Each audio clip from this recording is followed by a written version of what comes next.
this video I'm going to show you how I paint an abstract, how I go about it and the process involved in it. I've got two square cradled wooden boards here. Those are boards with a frame on the back so I can hang them on the wall. I've painted them in white gesso with a couple of coats, and to start off with I am just printing, if you like, some black paint that's on some parchment paper onto both pieces of wood. It's really to just get started. There's no particular reason for this at all. It's just to get something going so that it kind of leads on to other marks in the painting.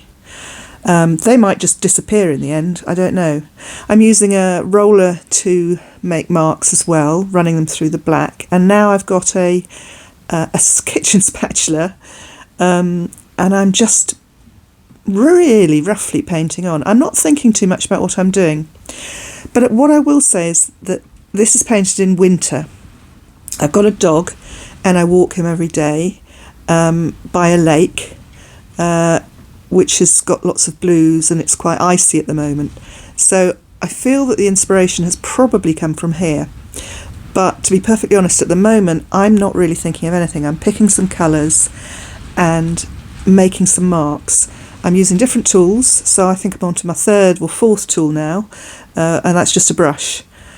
And I'm moving all across the two panels. I'm not starting at one point and moving across. I'm working on both of them at the same, well, not at the same time, but across the whole panel, because then you kind of get, it becomes more interesting, and it sort of, it just works better that way, I think. I'm bringing in some light colours, so I'm thinking about tonal values, which is always important, so do check out my video on tonal values. They really make the difference to a successful painting.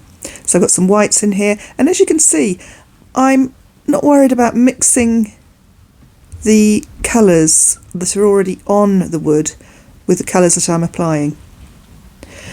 I'm now bringing in some dark burgundy colour, and I don't know if you noticed, but I'm now using my left hand. I'm right-handed, but I picked up the brush with my left hand, and it's quite a good thing to use your non-dominant hand when you paint, because you're less in control of the brush and you can make some really interesting marks that way. So I'm now, I guess my daughter would call it, filling in the white bits. I'm just filling in some of the shapes that have been created, the sort of negative space, with a much lighter colour. And again, as you can see, it's really quick. Although this video is speeded up by about 10%, so it's not that quick. I'm now just using, as you can see with my colour palette, I'm using greys, blues, turquoise, and you really get a sense of winter with this, I think. And there are some darker reds. But now I come to a point where I have to leave it for a few days. I know that it needs extra work, but at this point I'm not sure what. So here I am back in the studio. It's freezing cold. I have an outdoor jacket on, and I've decided to paint in some where the burgundy is, to paint in some brighter orange. I think it needs that to lift the painting. I'm using just a paintbrush with my left and right hand to do this. In this case, I was rolling the brush down, and it's all these different things you can do to make different marks and to make more interest in the painting. So this is like the second layer. I mean, I have painted over quite a lot of it in the first phase of the painting, but now I'm just adding elements that I think are going to bring it to life. At this stage I'm painting slower. It's a little bit more considered, although I try not to lose the spontaneity. I always say, once you make a mark, leave it, don't fiddle with it, because as soon as you start fiddling with it, you lose the beauty of it. This is a really thin rigger brush. It's called a rigger brush, and I love using this because you can make some very, very delicate marks. These are very thin lines that are sort of, on the right hand side of the painting, are kind of vertical, and then in the middle of the painting are more loose, as you can see here. So I'm holding the brush right at the end. I'm not holding it like a pencil or anything like that. So it's very, very loose, and I apply the paint very lightly across the wood.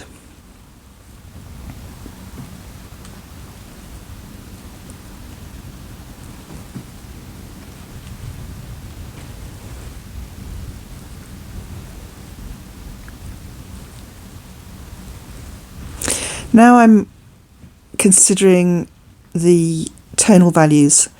The orangey colour that I've applied is really popping now, and that's because it's got a much lighter value than the surrounding colours. I'm adding more blues and greys in, just to emphasise the differences in the tonal values, so that the shapes start to pop. What I love about this is that there's lots of layers of paint, and things sort of, the paint kind of, you can see there are lots of layers, and that's what I love about it. In this little corner I decided that blue was just too in-your-face ultramarine blue, and I didn't like it, so I painted quite a lot of white over it.